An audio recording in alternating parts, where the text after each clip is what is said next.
What's that? Weird and wild, wacky stuff coming from Ezra Pound? It can't be. Ezra Pound was the guy who was so sane he decided to go be a mouthpiece for Mussolini during World War II. Now, welcome to Strip Cover Lit, where we squeeze the bigger picture out of literature. I'm Adrian Ford, and we are here with another poetry discussion, which will appear in the poetry discussion playlist here on the channel. A playlist now approaching 600 videos strong. The poem is titled A Girl. It comes to us from Ezra Pound, and it reads as such. The tree has entered my hands. The sap has ascended my arms. The tree has grown in my breast, downward. The branches grow out of me like arms. Tree, you are. Moss, you are. You are violets with wind above them. A child so high you are, and all this is folly to the world. That's it. That's the poem. Make anything of that? Well, maybe. Maybe there's weird stuff there. Maybe there is classical literature stuff there. Maybe Ezra Pound is just pulling our leg.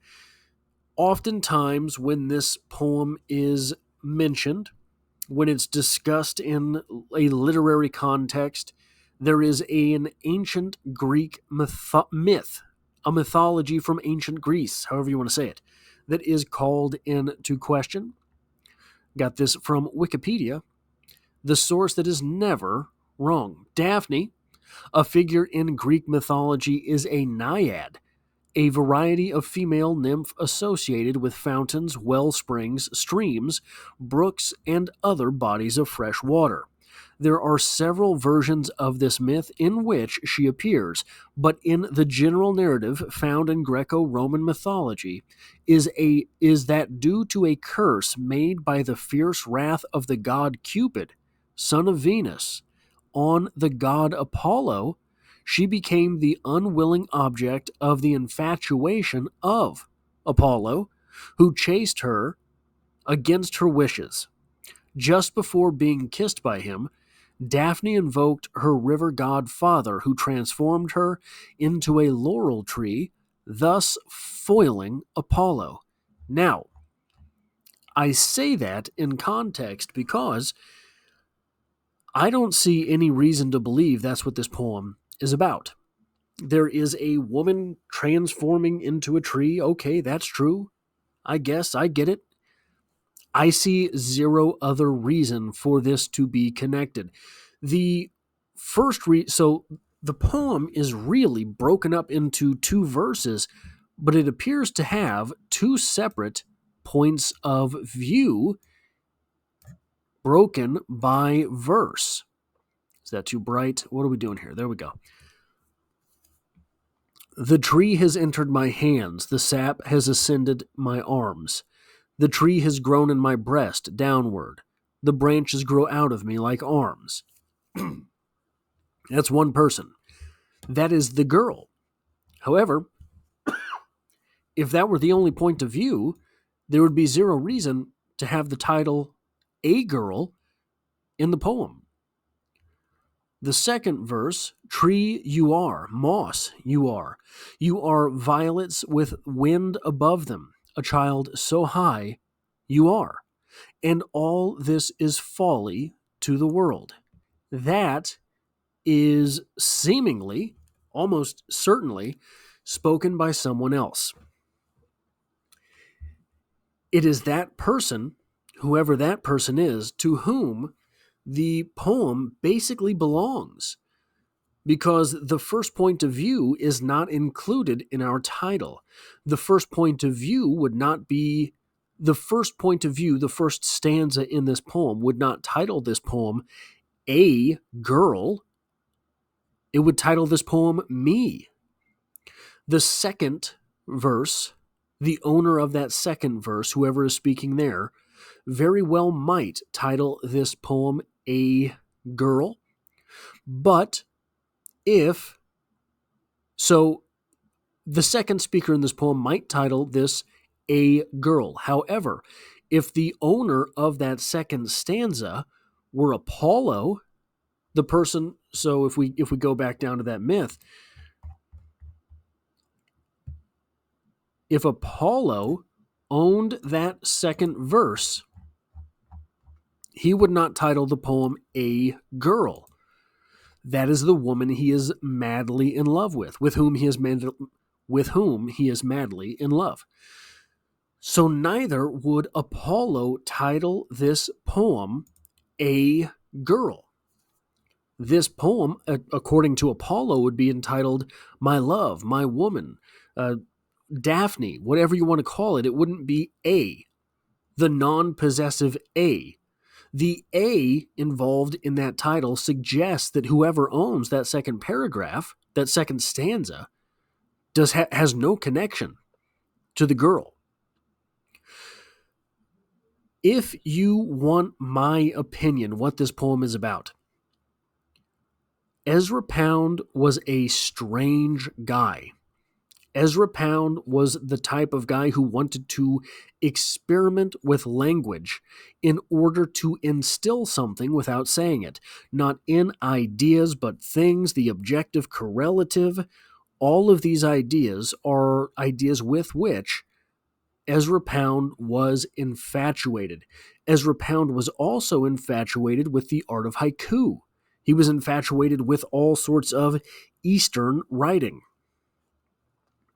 This poem, to me, has a very haiku-like feel. Haiku, I love haiku, but one thing that I can say about haiku is that a lot of the times it points at something. It points at something and does not expound upon it. It does not really go into it. What it does is it requires you to bring your own knowledge into the poem in order to get something out of it.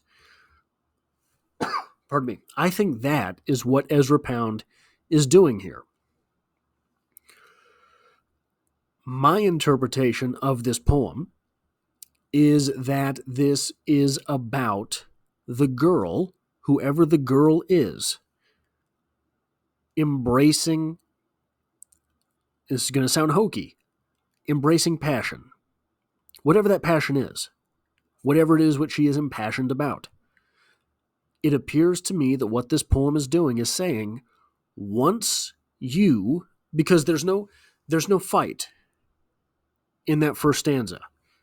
There's no fighting against the observer, which, if this were the Greco-Roman myth, would be Apollo. There's no fighting away from Apollo. There is no questioning whether or not it is that she has to turn into a tree. There is just acceptance.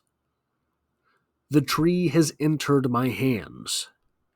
That is not being turned into a tree. That is saying the tree has entered my hands. The sap has ascended my arms. The tree has grown down my breast. This is something enveloping the girl in question, not the girl becoming something. The girl becomes lost in the tree. The next stanza, tree you are, moss you are. You are violets with the wind above them. Kind of a pretty line, but it doesn't really mean anything. It doesn't really mean anything, but it does sound very haiku-like. You are violets with the wind above them. A child, so high you are. All this is folly to the world. All this is folly to the world is the line that really sells me on this being someone deciding to go with whatever it is that is their nature, right? Nature, the tree, envelops the girl. She becomes the tree. She's not turned into a tree. She is enveloped by it. And all of this is folly to the world. If this is a girl being turned into a tree, all of this is folly to the world means nothing. That is an outside the box line.